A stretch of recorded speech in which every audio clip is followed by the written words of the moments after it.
Players से ज़्यादा मेरा मैनेजमेंट के लिए मैसेज है कि आप जो है ना प्लेयर्स को टैलेंट जो है ना वो बार बार नहीं आता। मैं अपनी बात नहीं कर रहा, कोई भी हो, टैलेंट की कदर करनी चाहिए।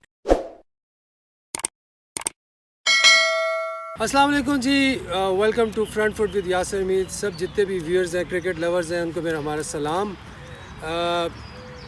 आज मेरे साथ मौजूद हैं नुमान काजी। नुमान काजी इज़ क्रिकेट एनालिस्ट। कैसे नुमान आप? अल्लाह का करम है और thank you very much for having me on your show.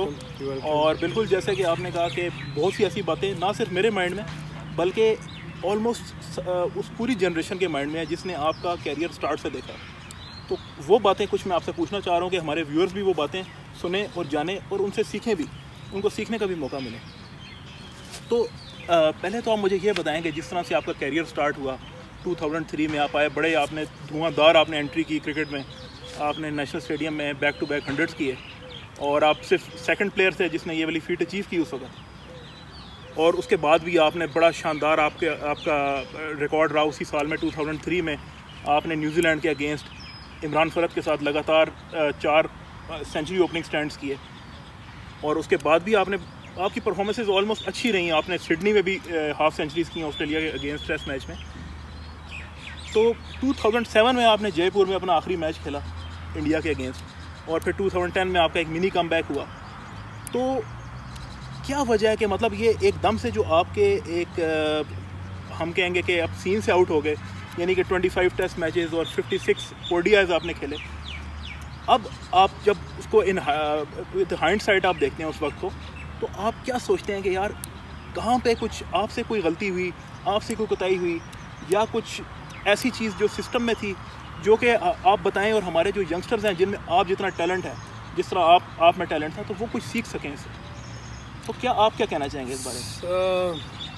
सबसे पहले तो मैं ये कहूँगा कि आपने सबसे पहले जयपुर की बात की। जयपुर में जो मैं आखिरी वनडे खेला था, मैं समझता हूँ कि चले थोड़ा सा हमेशा मैं ये बात करता हूँ कि यार ज़ाहिरी बात है, गलती होती है इंसान की, आप किसी को मौका ना दो। ये एक this is a competitive world. तो आपके पीछे लोग बैठे होते हैं जो आपकी जगह लें। स्पेशली पाकिस्तान में जितना बैकअप टैलेंट है, जिस तरह टैलेंट का फ़्लो होता है, चाहे वो बैटिंग हो बॉलिंग हो, तो हर लड़के के पीछे लड़का लगा होता है। ठीक है, हमारा ये नहीं है कि यार एक टैलेंट आया, उसने परफॉर्मेंस की, वो आइडेंटिफाई हो गया और उसको लेके चलना है, उसके लिए प्लान्स बनाने हैं, उसके लिए वो वाला कोई चक्कर नहीं, अपना रास्ता खुद बनाना है इधर। ठीक है, हमारे ज़माने में ही होता था। अब जिस तरह आपने बात की, जयपुर की बात की आपने, तो वो लास्ट वनडे जो मैं खेला था, जी तो उससे पहले अगर आप देखें तो मेरी परफॉर्मेंसेज आप वनडे में देखें, मेरी 37 की एवरेज थी। बिल्कुल है, और बल्कि आपकी चारों जो फॉर्मेट्स हैं, यानी कि ODI, टेस्ट, फर्स्ट क्लास और लिस्ट है, इन सब में ही आपकी हाई 30s में एवरेज है। और ये बड़ी एक यूनिक फीट है, यानी कि इसका मतलब है कि आप सब फॉर्मेट्स के प्लेयर थे। वही मैं कहना चाह रहा हूँ ना, 37 की, हाउ ऑन अर्थ आप 37 वाले एवरेज के प्लेयर को आप बिल्कुल डिस्कार्ड कर देते वनडे से। और इवन ना सिर्फ वनडे से बल्कि जो आपने मेरे ख्याल से जो आपने टेस्ट मैचेस खेले थे ऑस्ट्रेलिया में, सिडनी में, जो आपने तो ये 50s की थी और उसके बाद भी आपको ड्रॉप कर दिया गया था। तो ये कुछ क्वेश्चंस हैं जिनका मुझे आज तक आंसर नहीं मिला। तो मैं फिर as a human being, as a humble person, तो मैं तो ये फिर बहुत ही ज़्यादा फ्रस्ट्रेटिंग है ना। बिल्कुल, अगर आपको एक चीज़ का आंसर ना मिले तो फिर आप लाइफ में स्ट्रगल करते हो एट टाइम, तो फिर आप चीज़ों को छोड़ देते हो, फिर आप में वो नहीं रहता। तो मैं प्लेयर्स से ज़्यादा मेरा मैनेजमेंट के लिए मैसेज है कि आप जो है ना प्लेयर्स को टैलेंट जो है ना वो बार बार नहीं आता। मैं अपनी बात नहीं कर रहा, कोई भी हो, टैलेंट की कदर करनी चाहिए। जो लोग टैलेंट की कदर करते हैं तो वो कौमें आगे तरक्की करती हैं, वो आगे निकलती हैं। आप हमारे हमसाया मुल्क को देख लें, उन्होंने क्रिकेट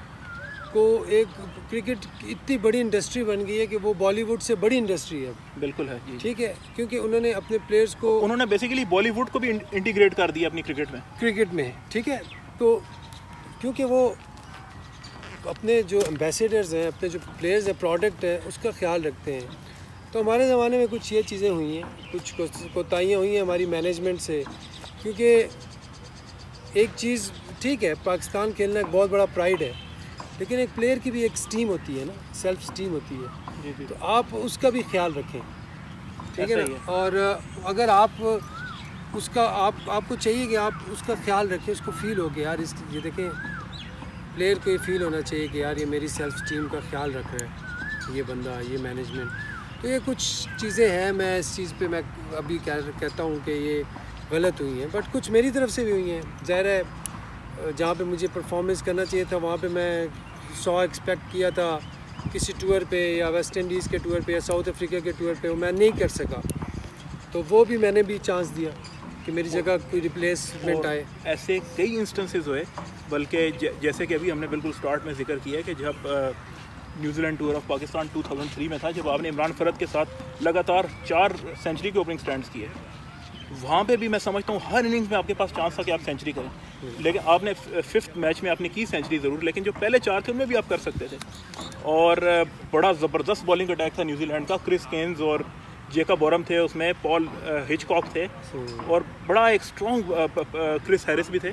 तो मैं समझता हूँ आपने उस वक्त बड़ी अच्छी विटोरी भी थे, लेकिन विटोरी एक मैच उस सीरीज़ में खेले थे। अब कहने का मकसद ये है कि वो जो वक्त था 2003-4 का, जब आप पीक पे थे अपने कैरियर के, ये हमेशा मैं आपको माजी में भी बात कह चुका हूँ, अपने व्यूअर्स को भी बता दूँ, मैं हमेशा इनको यही कहता हूँ कि वो वक्त ऐसा था जब आज का जो सबसे बड़ा लेजेंड है विराट कोहली, वो उस वक्त हार्डली कोई 13-14 साल का होगा, और वो शायद इनकी बैटिंग देख के, शायद नहीं यकीनी तौर पे इनकी बैटिंग देख के ख्वाब देखता होगा कि मैं एक दिन जाके अपनी कंट्री को रिप्रेजेंट करूँगा। और आज आप देखेंगे वो किस लेवल पे है। इनके पास जो शॉट्स थी वो मेरे ख्याल से विराट कोहली से भी ज़्यादा थी उस वक्त के हिसाब से। वो अलग बात है कि कोहली अपने हार्ड वर्क से इतना बड़ा प्लेयर बन गया।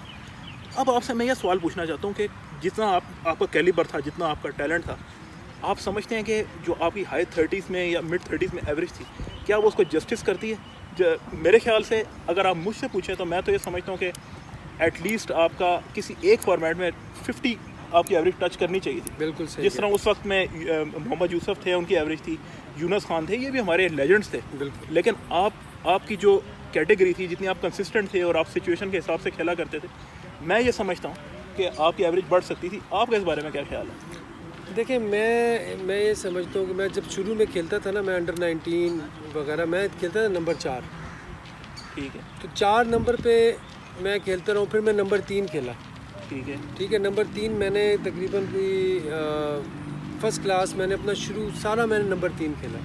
ठीक है। फिर मैं ओपनर बन गया, क्योंकि मेरी टेक्निक ये था कि मैं बॉडी के पास खेलता था। हमारे पेशावर में मैंने ज़्यादा क्रिकेट खेली, वहाँ पे ग्रीन विकेट्स बनती थी, फास्ट बॉलर्स अच्छे होते थे हमारे, कबीर खान, साजिद शाह, फजल अकबर। जी। ठीक है। तो हम जब विकेट्स बनती थी तो ज़्यादा सपोर्टिंग और बॉलिंग विकेट्स होती थी। तो उस पर सर्वाइवल एक ही सूरत में होता था कि आप बॉडी के पास खेलो, बाहर का बॉल जाने दो, अंदर खेलो, सारी जितनी भी आपने ऑर्थोडॉक्स चीज़ें कर सकती हैं ना, करें टेक्निकल। तो वो मेरी चीज़ वो पक्की हो गई। तो फिर मैं जब ओपन मैंने स्टार्ट की तो टेक्निकली आई वाज गुड, कि मेरा था कि बॉल का बाहर का बॉल मुझे ऑफ स्टंप का पता था कि कहाँ है, तो मैं छोड़ना मुझे आता था। तो फर्स्ट क्लास में आप अगर फर्स्ट क्लास और टेस्ट मैच की बात करते हो तो सबसे जो मुश्किल जो जॉब है वो ओपन है। बिल्कुल, क्योंकि नया बॉल आप खेल रहे हो। जी। ठीक है। जब इंटरनेशनल क्रिकेट में आते हो तो उधर आपको शॉट्स बनानी पड़ती हैं। ठीक है। आपको बॉलर बॉल मुंह में नहीं देगा या शॉर्ट पिच नहीं देगा, आपको खिंचे हुए बॉल करेंगे। तो खिंचे हुए बॉल को आपने पॉइंट ऑफ कांटेक्ट अपना सही रख के, हेड पोजीशन सही रख के, और उसको जिस तरह मैं ऑन द अप मारता था शॉट। जी। ठीक है। तो वो मेरी ड्राइव इतनी अच्छी होती गई कि वो मैं बना के मेरा वो सारा वो जो था ना वो बायो मैकेनिक्स, वो मेरी अपनी एक वो थी, एक फ्लो होता था। और ये जो आपकी कवर ड्राइव थी, ये मैं समझता हूँ कि one of the best ever by Pakistani batsman थी। और अगर आप हाईलाइट्स वगैरह देखें जो 2004 इंडिया की सीरीज़ थी, उसमें मैं ये समझता हूँ कि इंडिया का बेस्ट एवर बॉलिंग अटैक था। Zaheer Khan, Ashish Nehra, Irfan Pathan, Anil Kumble, Harbhajan Singh, outstanding bowling attack था इंडिया का। और वहाँ पे आपने जो धूम मचाई उस सीरीज़ में, और इनफैक्ट जो ख़ास तौर पे पेशावर वाला मैच था जो कि ग्रीन विकेट, जिस पे इंडिया के काफ़ी लेजेंड्स थे, जो सहवाग थे या सचिन थे या सौरव गंगुली, वो भी वहाँ रह गए थे। आपने उधर आके परफॉर्मेंस दी, और वहाँ पे जो इंडिया का सबसे न्यू कमर और एक हम कह लें कि नोविस बॉलर था इरफान पठान, वो भी उस मैच में 90 माइल्स पर आवर पे बॉल कर रहा था। अभी भी आप हाईलाइट्स देखें तो एक आपने ड्राइव की है कवर में जो 90 माइल्स पर आवर पे इरफान पठान ने बॉल की। तो ये वाकई में आपका एक बहुत बड़ा एक प्लस मार्क था इसमें।